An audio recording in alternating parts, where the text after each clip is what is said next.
এত মামলার পরও কেন এখনো শেখ হাসিনার পরিবারের সদস্যদেরকে একজনকে গ্রেফতার করতে পারলেন না?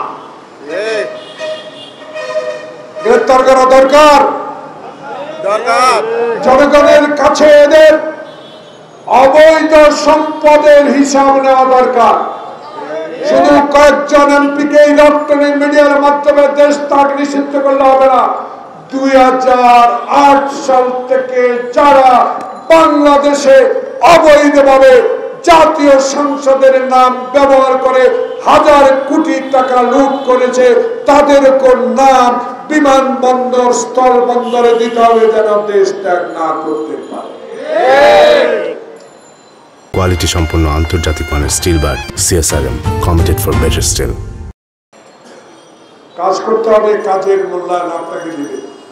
কারণ বুক ভরা আশা নিয়ে আপনি বাংলাদেশের দায়িত্ব নিয়েছেন। এক মাসও একটিবারও কেউ আপনার সমালোচনা করে নাই। আমরা আজকে রাজপথের কর্মী হিসাবে, বাংলাদেশের একজন মুক্তিযোদ্ধা হিসাবে কথা দিয়ে গেলাম, আমরাও আবু সাইদ খোকনের মতো আপনার সরকারকে টিকিয়ে রাখার জন্য প্রয়োজনে বুকে আবার গুলি নিব। তবুও বাংলাদেশে যেন একটি গণতন্ত্রের মাধ্যমে বাংলাদেশের তারেক রহমান আবার যেন এক মাথা এক ভোটে বাংলাদেশের প্রধানমন্ত্রী হতে পারে।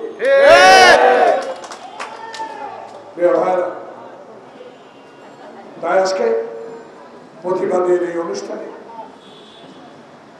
একটু ধৈর্য আপনাদের অবশ্যই করতে হবে। 16 বছরের জঞ্জাল, 16 বছরের অত্যাচার, 16 বছরের অবিচার, যারা এত শক্তি কোথায় পেল রে ভাই?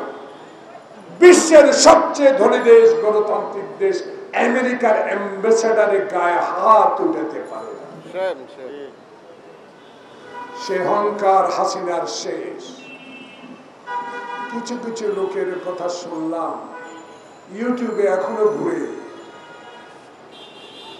শেখ হাসিনার শেষ মুহূর্তে গিয়ে তার বাসায় বলেছেন, আমরা পাবলিকের টাকা লুট করেছি, আমরা চিনির কি বলে সিন্ডিকেট করেছি, আমরা পেঁয়াজের সিন্ডিকেট করা মানুষ, ইনশাল্লাহ আমরা থাকতে একদিনের জন্য হলেও বাংলাদেশের ক্ষমতা আপনাকে ছাড়তে হবে না। সে আশ্বাস দিয়ে এখন কোথায় আপনারা? আমি জানি না এই সরকারকে অস্থিতিশীল করার যদি কোনো ষড়যন্ত্র আপনারা করে থাকেন, বাংলাদেশের ইতিহাসে আবার নতুন করে ইতিহাসে লেখা হবে। কারণ এমন এক ব্যক্তিকে বাংলাদেশের অন্তর্বর্তীকালীন সরকারের দায়িত্ব দেওয়া হয়েছে, যিনি বাংলাদেশকে বিশ্বের দরবারে মাথা উঁচু করে দাঁড়াবার ব্যবস্থা করে নোবেল পুরস্কার নিয়ে আসছে, সেই ডক্টর ইউনূস। আপনি এখন ইনশাআল্লাহ 25 বছরের যুবক হতে হবে। আপনার সাথে যারা আছে তাদেরকে 23 বছরের যুবক হতে হবে। আপনাদের নেতৃত্বে বাংলাদেশে প্রতিষ্ঠা হবে গণতন্ত্র। আপনাদের নেতৃত্বে আপনারা পথ দেখে দেবেন বাংলাদেশে যেন আর শেখ হাসিনার মতো মহিলা বাংলাদেশে যেন আর জন্ম না হয়। তাই দোয়া করবেন। জানি না বেঁচে থাকবো কিনা আর একটি সৎ নিরপেক্ষ নির্বাচনের মাধ্যমে সরকার গঠনের আল্লাহ পাক যেন তারেক রহমানকে সেই তৌফিক দান করেন। প্রতিবাদের এই সভা থেকে এই দুপুরের জোহরের নামাজের আগে আল্লাহর কাছে দোয়া করে যাই, হে আল্লাহ তুমি আমাদের ভরসা, তুমি আমাদের খালেদা জিয়াকে, তুমি আমাদের নেতা তারেক রহমানকে হায়াত দান করো।